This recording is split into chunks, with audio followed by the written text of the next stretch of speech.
दोस्तों, आज सुनाने वाली हूँ करवा चौथ व्रत कथा। इंद्रप्रस्थ के एक शहर में वेद शर्मा नाम का एक ब्राह्मण रहता था, जिसका विवाह लीलावती नाम की ब्राह्मण कन्या से हुआ। इसी के उपरांत उसे 7 महान पुत्र और वीरावती नाम की एक महान कन्या की प्राप्ति हुई।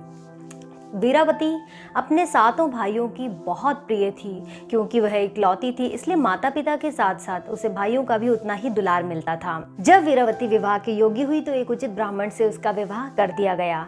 अभी वह अपने मायके में ही थी कि उसने अपनी सभी 7 भाभियों के साथ करवा चौथ का व्रत अपने पति की लंबी आयु के लिए किया।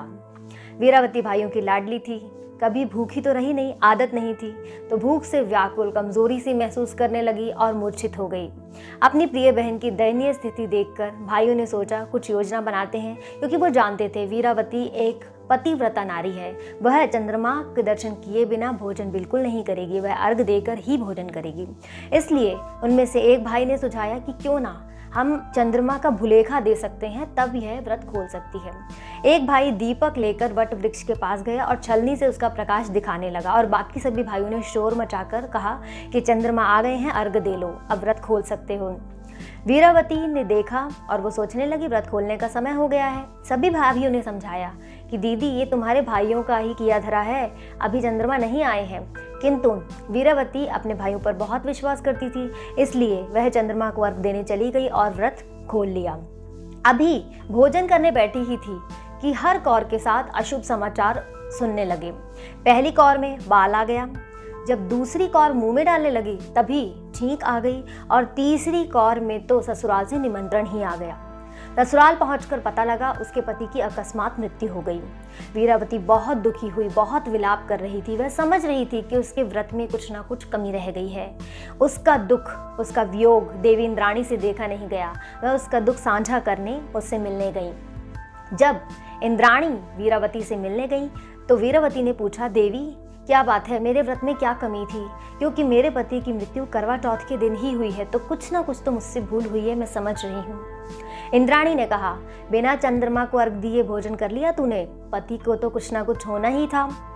वीरावती और विलाप करने लगी और पूछने लगी कि अब मेरे पति को मैं कैसे वापस प्राप्त कर सकती हूँ, आप कोई उपाय सुझाइए।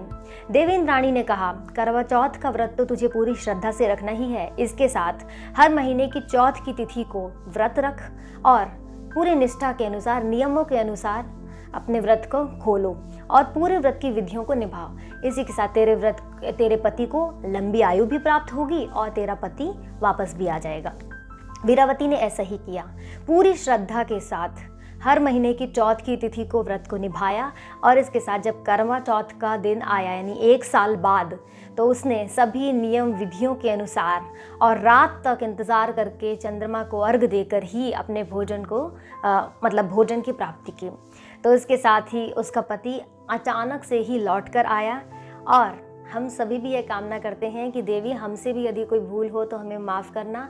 हम भी नियमों विधि अनुसार ही अपने व्रत का पालन करेंगे, ताकि हमारे पति की भी लंबी आयु हो।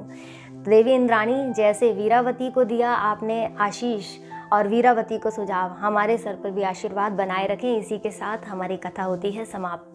तो दोस्तों, इसके साथ ही आप और भी कोई कहानी या किसी भी धार्मिक निष्ठा के अनुसार और भी कहानियाँ सुनना चाहते हैं, पौराणिक कथाओं के अनुसार भी कुछ जानना चाहते हैं, तो कमेंट बॉक्स में बता सकते हैं। ये वीडियो पसंद आया है तो इसे लाइक करके अपने दोस्तों में शेयर कीजिए। दोस्तों में नहीं, बड़े बूढ़ों में भी कीजिए, हमारी माता बहनों के साथ साझा कीजिए, क्योंकि उनको ही करवा चौथ की कहानी सुननी होती है, उन्हें ही और धार्मिक कहानियाँ भी जानने की इच्छा रहती है, और वो चाहती हैं कि उनके अनुसार भी कहानियाँ प्रस्तुत की जाएं। तो युवाओं के अनुसार तो मैं डालती ही रहती हूँ कहानियाँ, बड़ों के अनुसार ये कहानी है, तो उन तक ज़्यादा से ज़्यादा पहुँचाइए और सपोर्ट कीजिए। आज शाम की पूजा यानी संध्या पूजा का शुभ समय भी बता देती हूँ, जो है 4:34 से लेकर 6:52 तक, और चंद्रोदय 7:57 पर होगा। तो सभी माता बहनें इसी समय के अनुसार अपने व्रत की पूजा और चंद्रमा को अर्घ देने के लिए तैयार रह सकती हैं।